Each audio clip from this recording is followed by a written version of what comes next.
how do we close this World Cup on this women's national team ultimately? I'll give you a word and then I'll finish it up here.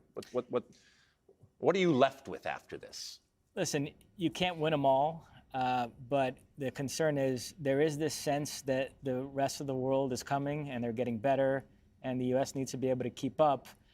I do think there's a lot of good young talent on this team that's going to be even better 4 years from now. And you have players like Macario and Swanson who missed this World Cup due to injury. You have to add them to the equation. So I don't think the U.S. is going to go anywhere. They're going to remain one of the top teams.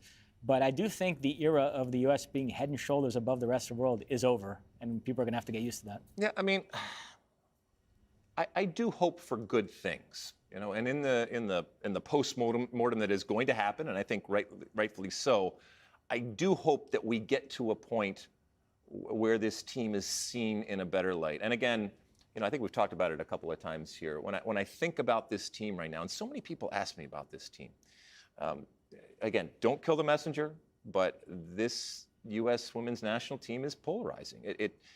And you know, the off-field stuff with, you know, politics and stances and causes and personalities and behavior. We've even seen it at this World Cup.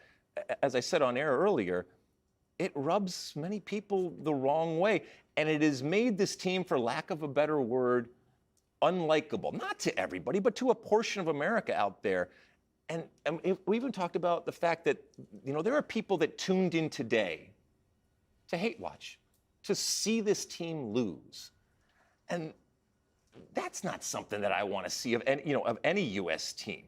And you know, there are people who won't even watch this team. So it should come as no surprise now that I guarantee, you know, when we wake up tomorrow, there will be those with the knives out, and there will be those that will use this, you know, against this team and against soccer and see, I told you so.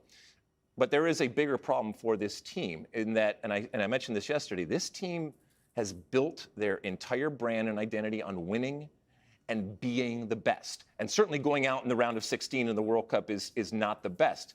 And this has brought them fortune. This has brought them fame. And this has been their trump card. It's what's fueled their power and has given them their platform and their megaphone. And if it goes away, Mosse, they risk losing being relevant. And this team, you like them, you don't, they have always been relevant. And again, it goes back to that winning constantly and that power that they have. And for these women, that's not good. As a matter of fact, it's a fate worse than losing if they are not relevant. So my hope is that this team going forward is able to, like I said, unite us all in a way and be something that everybody's proud of, and everybody gets excited to watch, because there is so much good when it comes to this team, on and off the field. So this isn't a situation where it's not a complete reboot. You don't have to throw the baby out with the bathwater. There's wonderful players. There is a wonderful pipeline. There is a wonderful culture. Yes, it needs to be tweaked, and yes, it has to be looked at, and yes, it can improve, and yes, the rest of the world is coming. But I want all of America to celebrate this team, and I want us all to celebrate these incredible women.